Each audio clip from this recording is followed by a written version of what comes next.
everyone and welcome back to my channel. So today's video is my February review. So we're going to start off talking about the books and then I'm just going to tell you how my month went. So I read 5 books. I've only got 4 here because I lent some of these books to my sister and she's still reading one of them. And yeah, I'm excited to tell you guys a bit about February now. So the books I read. So for Christmas I got this series which is called The Extinction Trials. There's 3 books to them.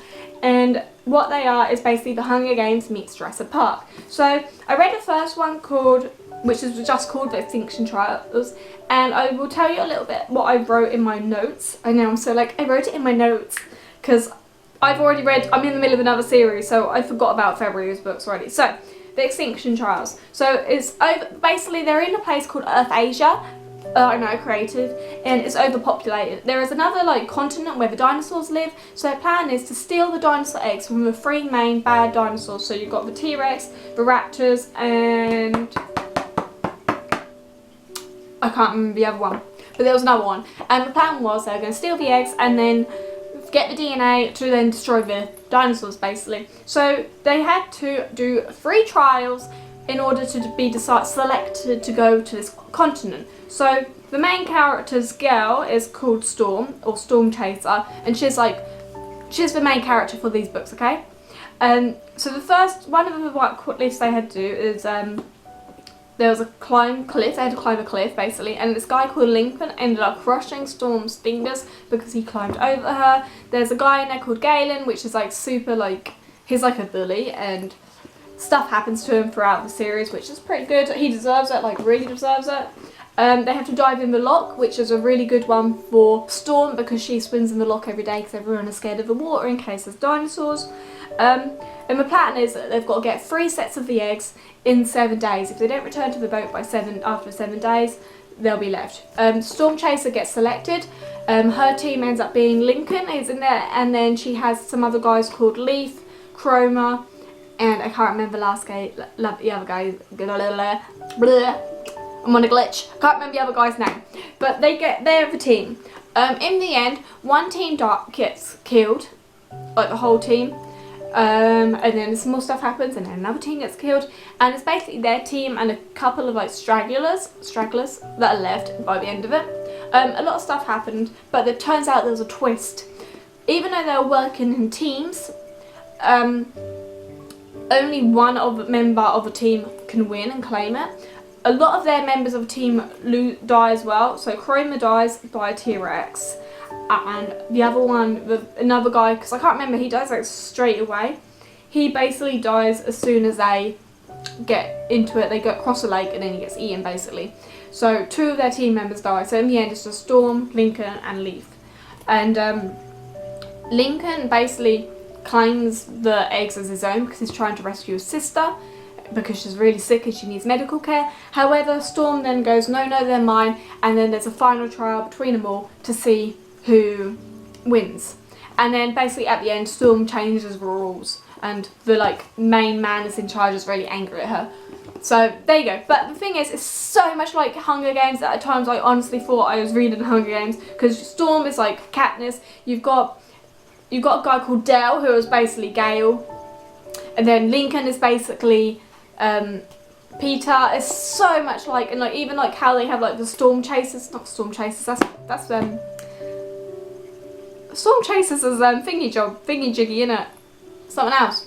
But they basically have the guys monitoring them, and you have the people that are in charge, and it's just so much like it, ridiculously like it. However, I did enjoy reading this book. I gave it a 7 out of 10 because I enjoyed reading it. It's just sometimes you forget that you're not reading Hunger Games. So I am surprised that she didn't get, I know they've put it that the Hunger Games meets Jurassic Park, but some of it is so similar. I'm surprised that she didn't get sued. And then the next one in the book was called Tropics Exile, and basically they return. Once they return back, Storm ends up working in the Parliament, and the next plan is now that they're going to. They think they've used the DNA to make viruses for these 3 dinosaurs, and they now need people to go back to release this virus. So Storm, Lincoln, Leaf, and all the people that had survived the last time has been resent again. They've got to go back there to release this virus. And also, it turns out that one of the like main people in charge is actually Storm's dad, and she didn't know that. She didn't know who her dad was. He didn't know he was her dad, and it's against the law for him to have children and have a family. So he also got sent to the dinosaurs to like hopefully suffer and die. That's like basically their plan. By the end of the story, there's quite a bit happens in it. They meet up, loads of stuff happen in it. I'm trying to sum it down. They release the viruses. They think the viruses work, but they can't. They're not 100% sure. They just think they're starting to realise that dinosaurs are actually smart, and not what they've been told, because they get told that the dinosaurs are idiots. But throughout this book, especially the first one and then this one, they start to think, hang on, the dinosaurs are actually quite smart. So then there was that one. This one I gave a 6.5 out of 10 because it was a little bit of a boring one, to be fair. Then we've got the Raptors. Then we got the next one, which is called Extinction Trials Rebel. The Raptors seem to have gotten smarter. There are riots on Earth Asia, so 2 boats go to Peloria, that's the other continent, the dinosaur continent is called Peloria. So they go there and they have to work together to survive. So it's the survival of the human race. 3 killer species must be destroyed. It's a deadly mission. Blah blah blah blah. Silas, who is a stimulator, there you go. His it's a stylist for guys that keep everyone in control. It's called stimulators. Silas is like a really evil one. He's causing them issues. He's just basically getting more and more people killed because he's creating noises and that, and he's not being sensible when they're in like the area. The Raptors attack the camp, and there's a big like Raptors battle because the Raptors are super smart now, like super smart. They know how to jump, they know how to do all this sort of stuff. They're like, the virus has actually made them smarter, not killed them out and wiped them out. So there's a big battle, people die, and then in the end the camp divides and some people return, and that's that. And I gave that one, Rebel, 7 out of 10. So it's not a brilliant series, but it's an easy to read one, and it makes you look kind of like, me and my sister both said it's really funny because like we kept thinking we're like it's so like similar to Hunger Games. Like I get that they even say the Hunger Games meets Jurassic Park, but it's just so similar, and that's all I really got to say about it. I recommend if you want an easy to read book, but to be fair, if you want something like this and you haven't read the Hunger Games, just read the Hunger Games, it's a lot better. This one's, it's written alright, but it's just so similar. And it's got so much potential there if it didn't stick so much to the Hunger Games, it's like storyline, like it's so similar. So yeah. So those nice ones. Next one I read was called Wild Thorn by Jane England. So basically, 17-year-old Louisa Cosgrove longs to break free from a respectable life as a Victorian doctor's daughter, but dreams become a nightmare when she's sent to Wild Thorn Hall. Labelled a lunatic, she is deprived of her liberty and even her real name. As she unravels the betrayal that led to her being sent to the hall, she realises there are many kinds of prison. She must be honest with herself to have a chance of being set free. So basically, Louisa wants to become a doctor, and she ends up getting sent to the asylum because they're saying she's crazy because she has all these ideas, because she wants to be like her dad. And by this point her dad has passed away. They keep calling her Lucy Child instead, and she's like, no, my name is Louisa, you've got the wrong person, no one will believe her. Turns out she was in love with her cousin, who is called Grace, and but no one actually knows her. She did kiss Grace, but Grace never told anyone. So everyone it's just because she wants to be a doctor that everyone's like thinks wrong. She wants to be in a man's role. Her brother, there's a twist there's a thing that makes you think throughout the book. You start to think, hang on, it's her brother that sent her to the asylum, because he didn't agree. He wanted all the money. He was greedy. He was gambling, and he's the one that was following his dad's footsteps because he had to, and he just didn't agree that she wanted to be a doctor, and she was probably better than him. But there is a twist at the end, which I'm not going to tell you guys about. Eliza's nurse, actually, Eliza is her nurse who like has to look after her and then loses her job, but she actually helps Louisa escape, and then they kind of fall in love, and it's like a happy ending in the end. Kind of. Like, Louisa becomes a doctor in the end, but Eliza won't let them admit that they're in a relationship yet, so she's like the housemaid for where Louisa lives in London, so that they can still be together. So it's kind of, is a step forward but at the same time a step back, but then for like how the time is set it's kind of cool. Anyway, but I enjoyed it. At first it was quite hard to get into, but then I read pretty much all of it whilst I was on holiday. Well, actually I did read it all whilst I was on holiday.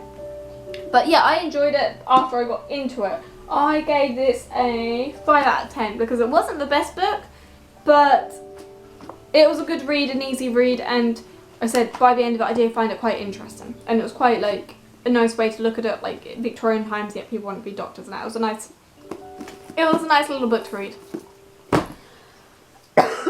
Excuse me, too much talking. Then the last one I read was Straight Until Morning, which is a twisted tale. I love these Disney twisted tale ones. This is a Peter Pan one. So I'm going to read you a blurb and then I'll read you my little note bits.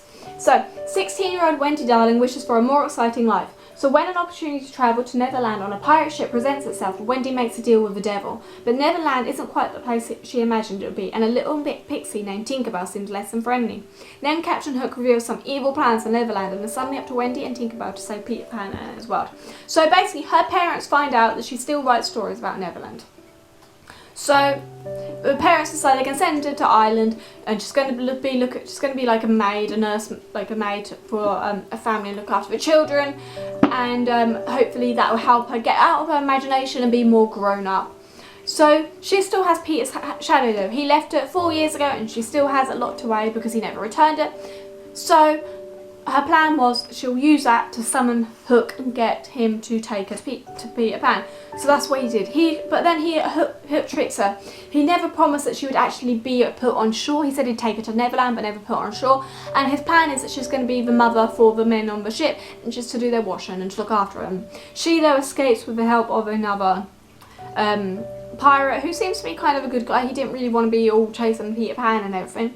And it turns out though he has a plan for the shadow, which you don't find out till later on. She gets to the shore and she finds her way to the Lost Boys and get them to help her stop Peter Pan. She goes to the mermaids thinking she could get them to help her. The mermaids attack her, and then gradually her and Tinkerbell do become friends.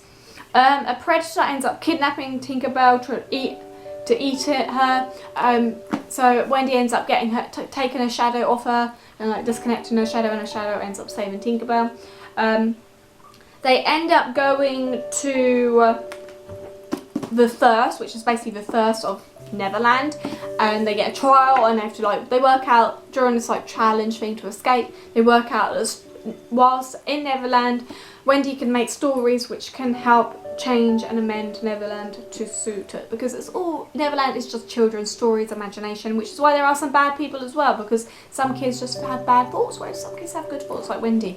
And it's just they're working together, and in the end there's a big battle with Hook, because his plan was that he was using the shadow to kill and torture Peter Pan, which was happening. Peter was getting really weak, and like I said, there's a battle at the end, and then Wendy returns home and becomes she tries to make a change back in London. She's very she protests, and she's all women's rights and everything, and she doesn't become what her mother and family want her to become, but she was happy, and at the end it finishes with her seeing Tinkerbell, because Tinkerbell promises that she'd return.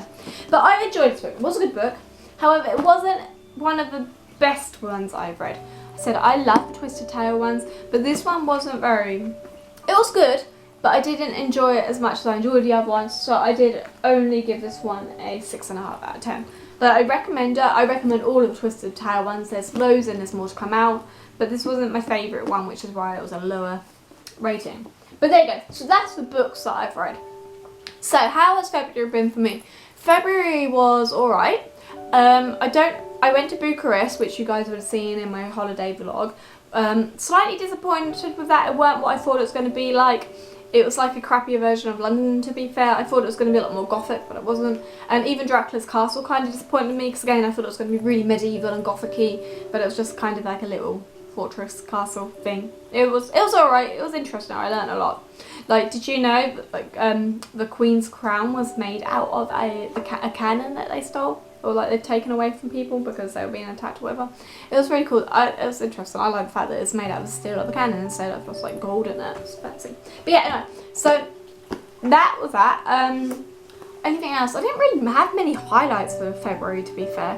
One thing that made me happy was when I was at work, at the pub work, some guys complimented my desserts, and told me to keep making the waffles because I make really good waffles, and they're really happy with me with the desserts now. Like, one of them wanted a fudge cake with loads of different sauces on it, and I was like, no, don't, you can't put the sauces on the fudge cake. And I did it how you had to have it, because otherwise it would ruin the fudge cake, and he agreed with me after and was like, yeah, that was great. So work went alright. Gym, I went to the gym a few times. I've been going with my friend Laura, which is good. It helped me go, and I didn't go yesterday because I was ill. But yeah, overall, February was alright. So not much really happened, which is weird. I think did I go out in February? Yeah, I went out on a date in February. Went to Prezzo's, which was nice. It was fun. We were there for like 3 hours and we talked loads, and it was a good laugh. But I say I haven't even put anything really. Yeah, I haven't put much in my diary at all to say what happened with February, to be fair. So couldn't have been that interesting. It was an average month. It was alright. It weren't bad. I didn't have many bad days in February. But yeah, there you go. Thank you for watching. If there are any books that you recommend me reading, let me know in the comments below, and I will definitely check those out. I've got loads that I want to check out and read and everything, and I've got a big order that I want to do soon. So if there is a book that you want me to read, let me know and I will add that to my order. I hope you had a good February. Did you do anything exciting? If you did, let me know in the comments below, and I hope you have a good month of March. So thanks for watching. I hope you have a great morning, afternoon, and whatever time it is. I hope you're having fun, because that's the most important thing, and I'll see you all in my next video. Bye!